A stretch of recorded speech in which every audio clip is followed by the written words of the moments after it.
उर्दू के पेपर की प्रेजेंटेशन किस तरह करें कि वो बहुत ज़्यादा खूबसूरत लगे और देखने वाला हैरान ही रह जाए। आज की वीडियो में हम ये डिस्कस करने वाले हैं, वीडियो एंड तक ज़रूर देखिएगा। इस वीडियो में मैं इस्तेमाल करने जा रही हूँ 605 मार्कर। आप अपना वक्त बचाएं पेपर में और शुरू में मार्जिन लाइंस की जगह सिर्फ अपना वहाँ से सफ़ा आपने फोल्ड करना है।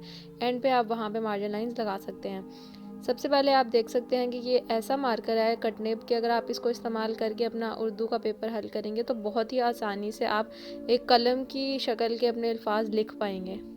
पेपर हल करते वक्त सबसे पहले हम हिस्सा इंशाइया के ऊपर हेडिंग देते हैं। हिस्सा इंशाइया मतलब आपका सब्जेक्टिव पार्ट।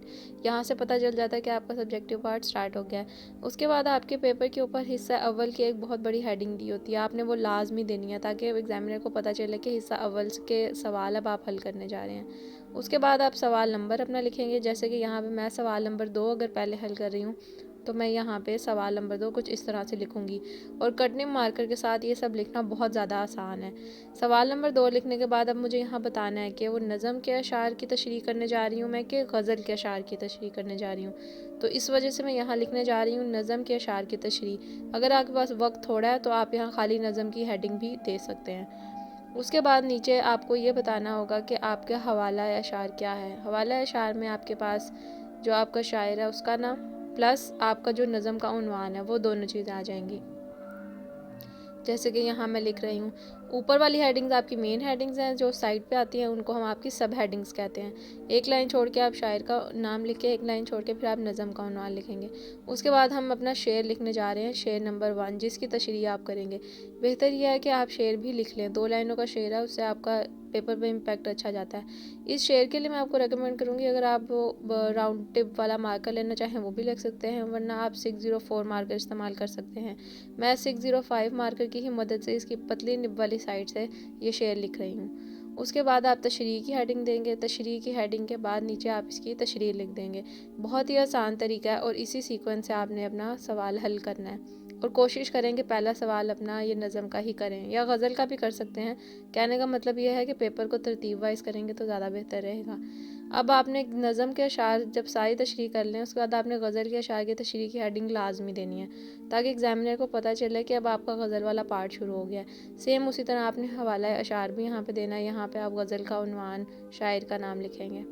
अगला सवाल अगर मैं आपको हल करके दिखाऊं तो अगर आप इससे अगले सवाल पे जाएं, जो कि अगर मैं हल करूं तो सवाल नंबर 3 मैं करना चाहूँगी। लेकिन एक चीज़ और, आप यहाँ पे नंबर के ऊपर भी 3 लिख सकते हैं, नंबर के आगे भी लिख सकते हैं। मैंने नंबर के आगे लिखा है। सवाल नंबर 3 हमारा था नसर पारों की तशरीह। तो आपने पूरा सवाल नहीं यहाँ पे लिखना, आपने सिर्फ ये 3 लफ्ज़ लिखने हैं, नसर पारों की तशरीह, जिससे पढ़ने वाले को पता चल जाएगा कि इसमें आप क्या बयान करने लगे हैं। प्लस ये कि आपने नसर पारों की अलिफ है या बे है ये वाली हेडिंग ज़रूर देनी है, क्योंकि मैं पहले अलिफ वाला हल करूँगी इसलिए मैंने अलिफ लिखा है। साथ आपने नसर पारों की तशरीह का जो पैराग्राफ होगा वो पूरा नहीं लिखना, आपने सिर्फ यहाँ जैसे मैं लिख रही हूँ सुबह अखबारों में, यहाँ से लेके आपने आगे डैश डैश डाल के एंड के उसके पूरे पैराग्राफ के जो एंड के चंद लफ्ज़ होंगे आपने वो लिख देने हैं ताकि एग्जामिनर को पता चल जाए और एक दफ़ा उसे वेरिफिकेशन भी हो जाए कि यही वाला पैराग्राफ की तशरीह आप करें।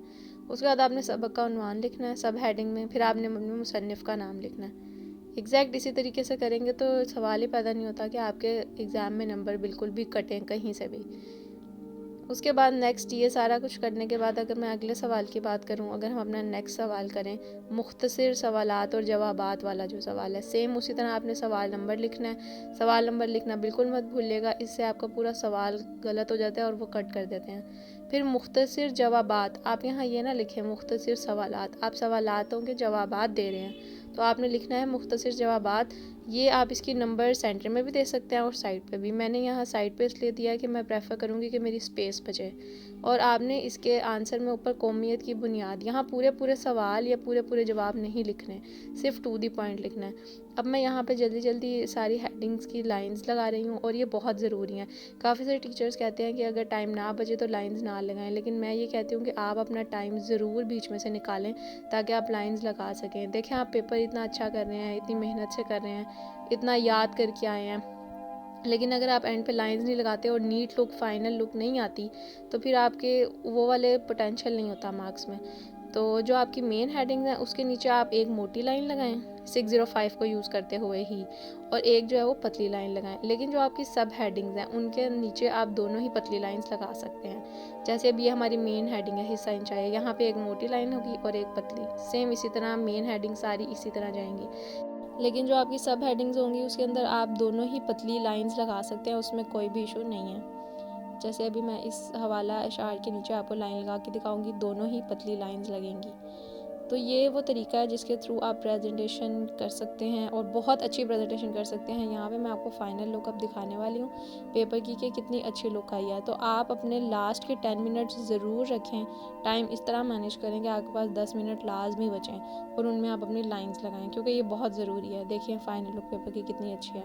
तो यही वो लुक है जिसको देख के एग्जामिनर इंशाल्लाह आपको फुल मार्क्स देने वाला है।